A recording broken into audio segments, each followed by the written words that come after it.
one nation, one election.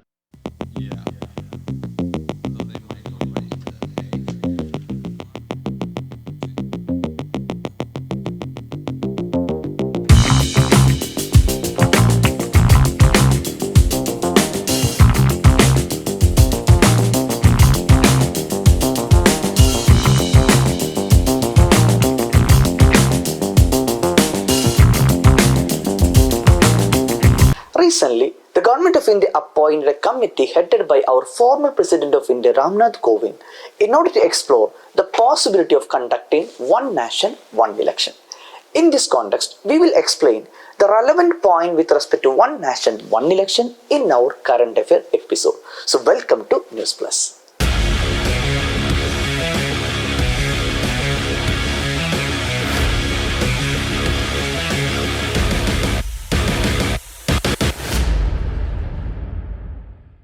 So we have an important constitutional body, that is Election Commission of India, which is established through the Article 324.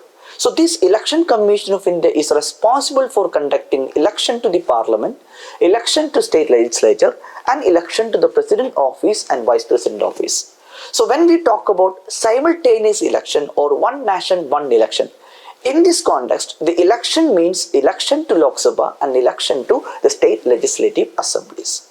So we know that the existing system, so the election to Lok Sabha and election to state legislative assembly are held separately. The reason is that the tenure of the state legislature is different, the tenure of the Lok Sabha is different. Normally the tenure of Lok Sabha is 5 years and the tenure of the state legislature is also 5 years. When their tenure is completed, then only they will go for conducting election. So in now current existing system, we know that so Lok Sabha elections are held separately, state legislative assemblies are held separately in India.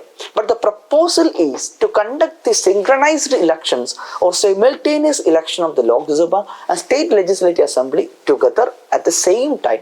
That means the voter would cast their vote simultaneously to the state representative and also the national representative. Now the question is it the first time that India is going to hold the simultaneous election? The answer is no. If you observe the historical facts, that is when we have adopted our Indian constitution, which came into force on 26th January 1950, and we held the first general election in 1951 and 52. So during this period, we held the election to Lok Sabha, state legislative assembly simultaneously, and the same system of simultaneous election we continued in 1957 and again in 1962 and again in 1967. But after 1967, this simultaneous election system was disrupted due to some of the legislative assemblies in India was dissolved before even they completed the 5 years. Even the Lok Sabha itself was dissolved in 1971 before it completed the 5-year tenure in 1972 by Indira Gandhi government. Due to this fact, it has resulted into the delinking of the simultaneous elections in India. But in 1999, a Law Commission of India chaired by BP Jeevan Reddy suggested and recommended for conducting the simultaneous election to Lok Sabha and state legislative assembly. So the first benefit we can say that it can reduce the expenditure that we are spending on the election. We know that we are spending a lot of expenditure money in conducting elections. If you take an example of 2019 general election to Lok Sabha, it alone cost us 60,000 crore, which is the world's most expensive election. If you take another data, when we have conducted election in 2009, the total amount was 1,115 crore.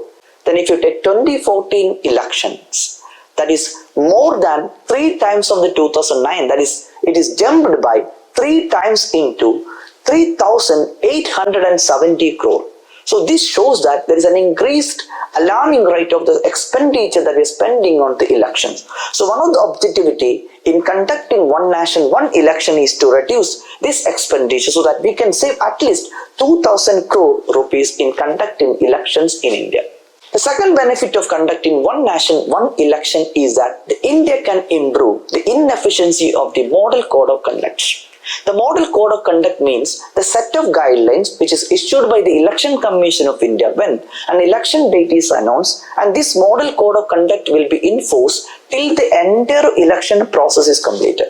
during this period, any development project, any welfare schemes, any capital project shall be suspended.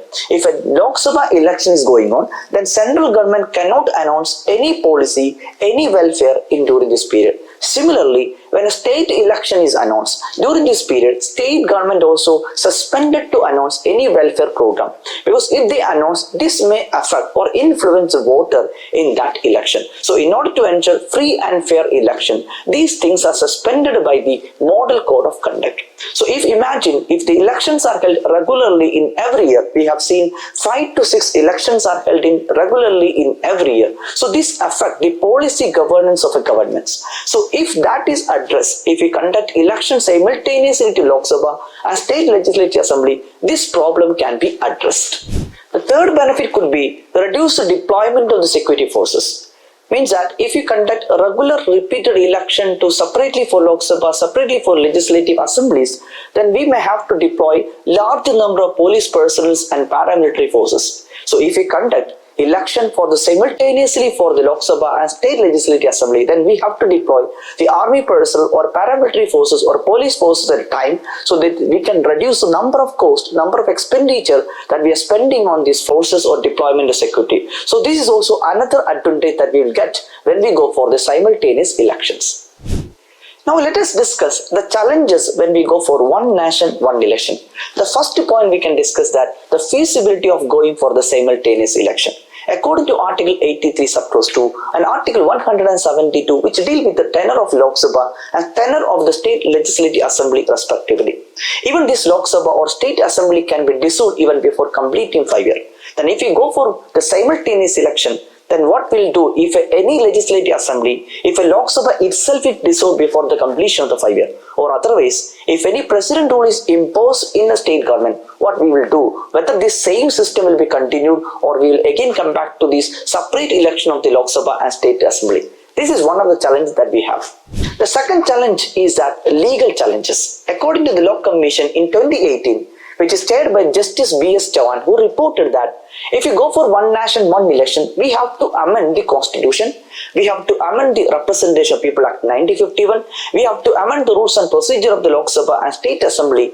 Then if the state assemblies, even if 50% of the state is agreed for the one nation, one election, then only we can go for the one nation, one election concepts. Third challenge that we can say that if we go for the one nation, one election, the interest of the central government or the political nature, political debate of central government will dominate over the regional interest. So the overshadowing of the regional interest is another challenge that we will face when we go for the simultaneous election. And according to 2050 studies, which say that the 77% of the chance that is a winning political party or alliance, they will win both in the Lok Sabha and the Assembly election. That means the regional interest, regional political discourse will be undermined by the one nation, one election. If these are the challenges, what can be done? The first thing, we have to have a consultation with all the stakeholders, including political parties and states, for having a simultaneous election, and possibilities should be discussed. Even this committee, which is headed by our former President Ramnath Kovind, and that is a way forward that we can see in this particular contest.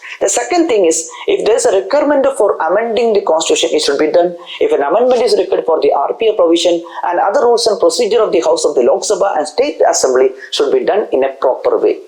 If this is possible, then it will be good for the government in order to improve its efficiency and governance, and also to reduce the cost that we are spending on the election, especially conducting elections in India.